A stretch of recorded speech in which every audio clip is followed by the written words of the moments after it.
नमस्कार दोस्तों, स्वागत है आपका। आज हम जानेंगे उस शहर के इतिहास के बारे में जिसे बाबा महाकाल की नगरी उज्जैन के नाम से जाना जाता है। यह वही शहर है जिसे राजा विक्रमादित्य ने अपने हाथों से सजाया और संवारा था। उज्जैन मध्य प्रदेश का जनसंख्या के हिसाब से 5वां सबसे बड़ा शहर है। यह भारत की प्राचीन 7 पुरियों में से एक है। उज्जैन शहर महाकालेश्वर मंदिर एवं अपने धार्मिक महत्व के लिए विश्व प्रसिद्ध है। उज्जैन का प्राचीन नाम उज्जयिनी था।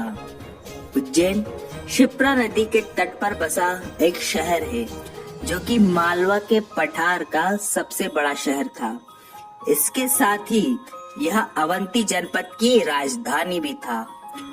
उज्जैन अंग्रेजों के आने तक मध्य भारत का सबसे बड़ा शहर था, जिसे अंग्रेजों ने बाद में बढ़ावा नहीं दिया। उज्जैन का इतिहास यूं तो कई हजार साल पुराना है, परंतु आधुनिक खोजों के अनुसार उज्जैन से 26 किलोमीटर दूर कायथा नामक स्थान पर खुदाई के दौरान लगभग 4500 साल पुराने अवशेष पाए गए हैं। इतिहासकारों के मतानुसार उज्जैन एक शहर के रूप में विकसित हुआ 700 बीसी, यानी आज से लगभग 2700 साल पहले। उज्जैन का प्राचीन शहर गढ़कालिका के पहाड़ी पर क्षिप्रा के तट पर बसा हुआ था।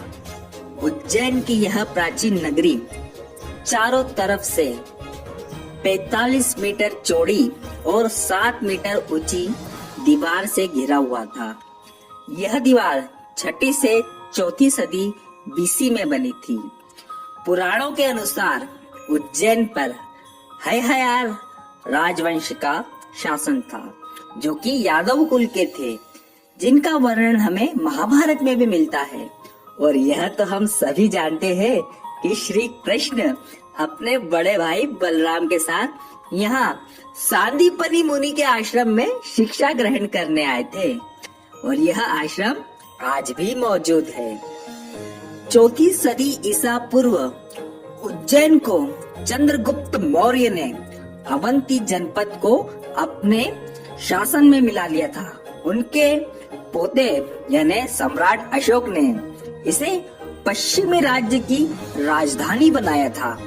इसके पूर्व अशोक राजा बिंदुसार के प्रतिनिधि के तौर पर शासन करते थे उज्जैन में। उस समय अशोक ने यहाँ विदिशा, और उस समय जिसे विदिशागिरी कहते थे, वहाँ की एक कन्या से विवाह किया था, और उनके पुत्र महेंद्र और संघमित्र ने बुद्ध धर्म को श्रीलंका तक पहुँचाया था, और ये दोनों का जन्म भी उज्जैन में ही हुआ था। आज भी मौर्य काल की मोहरें, सिक्के और मिट्टी के बर्तन मिलते हैं, जिन पर ब्राह्मी भाषा में लेखन है।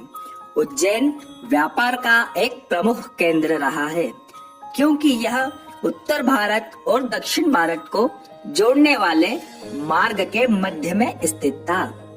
मौर्य राजवंश के बाद यहाँ पर कई स्थानीय और बाह्य राजवंशों ने राज किया, जिनमें प्रमुख है शुंग वंश, सत्रपद, सातवाहन और गुप्त वंश। गुप्त वंश में उज्जैन अपनी कला, साहित्य तथा ज्ञान विज्ञान के क्षेत्र में चरम पर था। इसी काल में महाकवि कालिदास ने सम्राट विक्रमादित्य के काल में मेघदूत की रचना की थी, जिसे हम आज भी एक महाकाव्य के रूप में जानते हैं। इसमें भी उज्जैन के वैभव की काफी वर्णन मिलता है। 6ठी सदी में यहाँ प्रसिद्ध चीनी यात्री हुन सांग आया था, जिसने यहाँ के राजा की काफी प्रशंसा की थी। ऐसा कहा जाता है कि महान संस्कृत के ज्ञानी भर्तृहरि ने अपने 2 महाकाव्यों की रचना, जिसमें विराट कथा और नीति शतका की रचना भी उज्जैनी में ही की थी। महान नाट्यकार भास ने भी यहाँ अपने संस्कृत का करिश्मा दिखाया, और शूद्रका ने भी अपने नाट्य मच्छकटिकम की रचना उज्जैनी में ही की थी।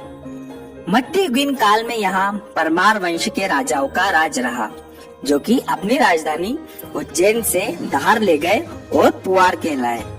1235 में तुर्की आक्रमणकारी इल्तुतमिश ने यहाँ पर आक्रमण कर भारी लूटपाट मचाई और भयंकर नरसंहार किया।